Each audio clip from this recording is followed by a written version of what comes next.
है। विशाखापट्टनम में खलीज बंगाल में मुनक्कद इंटरनेशनल फ्लीट रिव्यू 2026 में सदर जमहूरिया हिंद द्रौपदी मुर्मू के साथ आंध्र प्रदेश की आला क़यादत ने शिरकत की। तकरीब में आंध्र प्रदेश के वज़ीर आला एन चंद्रबाबू नायडू, गवर्नर अब्दुल नज़ीर और नायब वज़ीर आला पवन कल्याण मौजूद थे।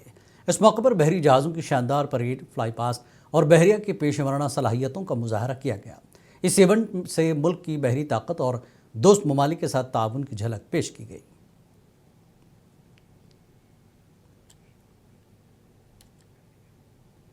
आंध्र प्रदेश असेंबली का इजलास जारी है। स्पीकर ने खेलों की तरक्की के बारे में रियासती वजीर राम प्रसाद रेड्डी को तजावीज़ पेश की। उन्होंने कहा कि मखलूत हुकूमत के क़याम के बाद रियासत भर के नौजवानों में खेलों में दिलचस्पी में इजाफा हुआ। उन्होंने रियासत के हर सरकारी स्कूल में तलबा के खेलने के लिए ज़रूरी सहूलतें फराहम करने पर जोर दिया।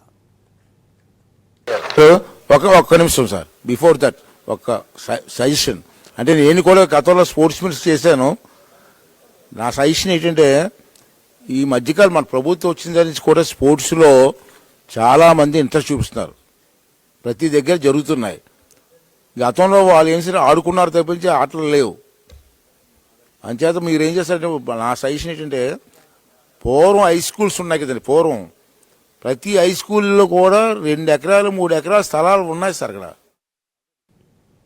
आंध्र प्रदेश के वजीर नारा लोकेश ने मंगलागिरी में वाक़ एम्स के दूसरे कन्वोकेशन तकरीब में शिरकत की। इस प्रोग्राम से खिताब करते हुए नारा लोकेश ने कहा कि इन इदारों का मकसद सिर्फ तालीम नहीं बल्कि सेहत की सहूलियात में यकसानियत और मयार को भी बेहतर बनाना है।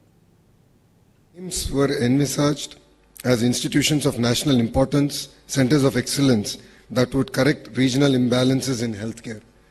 AIIMS Mangalgiri began modestly in 2015 and today it has grown into a comprehensive institution with over 1,300 students across UG, PG, super specialty nursing and allied health sciences. From a handful of beds in the early years to close to 650 functional beds, from limited services to open heart surgeries, kidney transplant, robotic knee replacements, advanced oncology and Vijayawada से खबर है। जन चैतन्य वेदिका की जानिब से Andhra Pradesh budget के मौजू पर एक राउंड टेबल मीटिंग मुनक्किद हुई।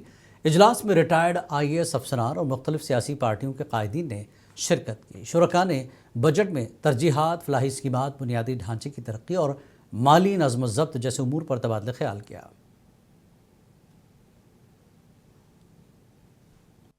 Today, Jana Chaitanya Vedika conducted a roundtable conference on analysis of AP budget 2026-27 in Vijayawada city. Many people, the senior IAS officer Dr. P.V. Ramesh, senior IAS officer Vijay Kumar, and some of the party leaders participated in this budget. We thought that this budget is not on behalf of the people because this budget is neglected the agriculture and irrigation sectors, because still after the division of Andhra Pradesh, still we are the agriculture sector is very backward in Andhra Pradesh. In the last year, no crop is getting remunerative price at all.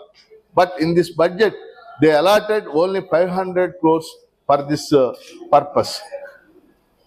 They gave priority to Polavaram project. That is okay. But there are so many other projects. For example, in Prakasam district, there is Veligonda project. Only 4,000 crores are enough for that project. If that project is complete. Andhra Pradesh Waqf board के chairman Abdul अजीज़ ने कहा कि नेल्लूर में 3 तारीखी मसाजिद के लिए कमेटियां तश्कील दी गई हैं। उन्होंने कहा कि दरगाहों और मसाजिद से हासिल होने वाली आमदनी को गरीब मुसलमान बच्चों की तालीम और लड़कियों की शादी पर इस्तेमाल किया जाना चाहिए। उन्होंने कहा कि बहुत जल्द नूर मदनी मस्जिद के ज़रिए स्किल डेवलपमेंट शुरू किया जाएगा। चेयरमैन अब्दुल अजीज़ ने हाल ही में तश्कील दी गई कमेटी के अरकान के साथ मीटिंग की।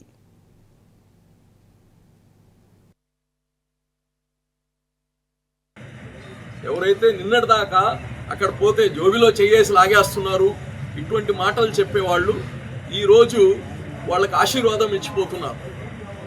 అన్నదానం పెట్టాము, అక్కడ నిత్య అన్నదానం।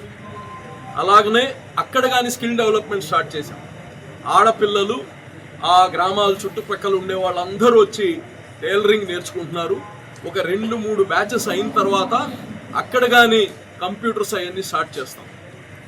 అలాగనే ఏఎస్పేటలో కానీ స్కిల్ డెవలప్మెంట్ సెంటర్ రెడీ అయి ఉంది. మనం రామ్ నారాయణ రెడ్డి గారు ఆయన డేట్ ఇస్తే దాన్ని కానీ అక్కడ స్టార్ట్ చేస్తాము. आंध्र प्रदेश के अदूनी शहर में 6 शबी शबीना तरावी का खुसूसी एहतमाम किया गया है. शहर काजी अल्ताफ़ हुसैन ने मुनसिफ टीवी से बात करते हुए बताया कि गुज़श्ता 5 बरसों से यह सिलसिला बाकायदगी से जारी है. उन्होंने कहा कि तरावी की नमाज़ें एक फंक्शन हॉल में अदा की जाएंगी. उन्होंने अदूनी के अवाम से शिरकत की अपील की है. इंतज़ामी के मुताबिक एक दिन में 5 पारों की तिलावत का एहतमाम होगा. अस्सलाम वालेकुम रहमतुल्लाहि वबरकातुहू. अल्लाह ताला का लाख लाख एहसान है, उसका करम है. गुज़िश्ता 5 साल से लगातार हवेली फंक्शन हॉल में 6 रोज़ा शबीना का इंतज़ाम किया जा रहा है. आप तमाम हज़रात अल्लाह के फ़ज़ल से इसकी मकबूलियत से वाकिफ़ हैं. ये 6ठा साल है और मैं आप तमाम हज़रात से गुजारिश करता हूँ, जिस तरह आपका ताउन 5 सालों में हमारे साथ रहा है, इस साल भी इंशाअल्लाह ज़रूर रहेगा. चांद रात से ये शबीना की तरावी का इंतज़ाम शुरू हो जाएगा, जिसमें हाफ़िज़ क़ारी, उस्ताद सदर मुदरिस मौलाना रज़वान साहब ख़ादरी इस तरावी की नमाज़ पढ़ाएंगे. रोज़ाना इंशाअल्लाह 5 पारे वो पढ़ाएंगे. रमज़ान मुबारक से कबल हैदराबाद शहर में सफाई मुहिम तेज़ कर दी गई है. तेलंगाना के वज़ीर आला रेवंत रेड्डी के अहकाम पर ये इंतज़ामिया सरगर्म हो चुका है. कमिश्नर GHMC RV कन्नन ने एडिशनल कमिश्नर सैनिटेशन रवि किरण और जोनल कमिश्नर श्रीनिवास रेड्डी के हमरा चार मीनार जोन के अहम मकामात का फील्ड इंस्पेक्शन किया. मायने में चार मीनार, मक्का मस्जिद और मदीना बिल्डिंग के अतराफ सफाई, कचरा उठाने और रोड पर झाड़ू लगाने और नालों की सफाई का जायज़ा लिया गया.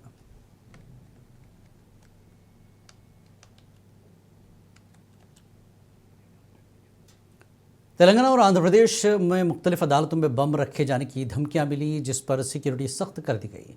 हुक्काम के मुताबिक धमकी आमेज़ ईमेल्स नामपल्ली CBI कोर्ट, राजा महेंद्रवरम डिस्ट्रिक्ट कोर्ट और करीमनगर डिस्ट्रिक्ट कोर्ट को मौसूल हुई. इतलात के बाद बम स्क्वाड और डॉग स्क्वाड ने अदालतों के अहातों में जामे तलाशी मुहिम शुरू की.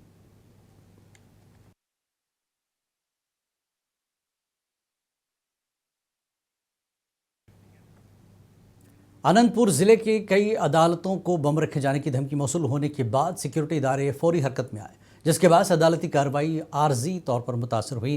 पुलिस टीमें धर्मावरम, उर्वाकुंडा और गुंतकल के कोर्ट कॉम्प्लेक्स पहुंच गई, जहां सीनियर अफसरान की निगरानी में तलाशी ली गई. बम डिस्पोज स्क्वाड और स्नेफर डॉग यूनिट्स भी तैनात किए गए.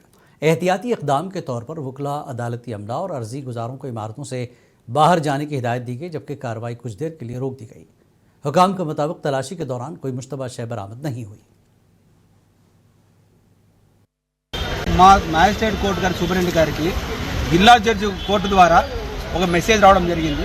ఆ మెసేజ్ నుంచి ఒక బాంబు ఉంది అని చెప్పి, బాంబు 12 గంటల తర్వాత పేలుతుందని ముందు అందరిని అలర్ట్ చేయమని చెప్పి వాళ్ళకు సమాచారం రావడంతో ఆ విషయం తెలియడం వల్ల న్యాయవాదులు, కక్షిదారులు అందరికీ బయటకు వస్తున్నాం కోర్టు నుంచి. అది నిజమా కాదా అనేది త్వరలో పోలీసు వాళ్ళు వచ్చి నిర్ధారణ చేస్తారు. అది సంబంధించిన న్యాయాధికారులు పోలీసు వారికి సమాచారం ఇవ్వడం జరిగిందని చెప్పి మా కిందకి మా కోర్టు స్టాఫ్ వాళ్ళు జరిగింది తెలిసింది. కావున आंध्र प्रदेश कांग्रेस के लीडर V गुरुनाथम ने महाराष्ट्र में बीजेपी हुकूमत के तर्ज अमल की मजम्मत की. महाराष्ट्र में मुलाजमतों और तालीम में 5% मुस्लिम कोटा मनसूख किए जाने पर उन्होंने बीजेपी को तनकीद का निशाना बनाया. In 2014, Maharashtra government, by virtue of ordinance, reservations were given to the Muslim community in Maharashtra. So they have been enjoying since 15 years the reservations that were given by the Maharashtra government. Prior to that, the Congress party led by the Rajshekar Reddy also gave reservations to the Muslim community to the extent of 4% or 5% in Andhra Pradesh also. That is also being enjoyed by the Muslim community. They become a bigger. But their potentiality has been increased by virtue of this reservations. Now the point is that the Maharashtra government, for various reasons, simply because the same government, though the same government is continuing, but with the BJP government, the BJP government is there in Maharashtra and headed by the chief minister is not much interested towards the Muslim community. So he wants to remove reverse the reservations system in Maharashtra. So by which hand they are now trying to snatch away or delete the reservations for the Muslims and reverse their own ordinance. Telangana के जगतियाल जिले से खबर है, Koratla bus station पर एक नौजवान के बुर्का और स्कार्फ पहनकर खवातीन के लिए गलत जगह पर बैठ गया था। इस मामले में पुलिस ने कार्रवाई की है। कोरटला के सब इंस्पेक्टर चिरंजीवी के मुताबिक ये वाक़या इतवार की दोपहर पेश आया। बुर्कापोश नौजवान की शनाख्त मोहम्मद नोमान के तौर पर हुई, जो अपने दोस्त मोहम्मद अकील के साथ इंस्टाग्राम वीडियोस बनाने आया था। पुलिस ने बताया कि 21 साला नुमान खवातीन के सेक्शन में बैठा था, जिस पर मुसाफिरों को शुबा हुआ। आरटीसी कांस्टेबल ने पता लगाया था कि बुर्के में तो कोई मर्द बैठा है। इस मामले की इतला फौरी तौर पर पुलिस को दी। तहक़ीक़ात में इंकशाफ हुआ कि दोनों नौजवान इससे कबल भी इसी रंगीत की 4 से 5 वीडियोस बना चुके हैं।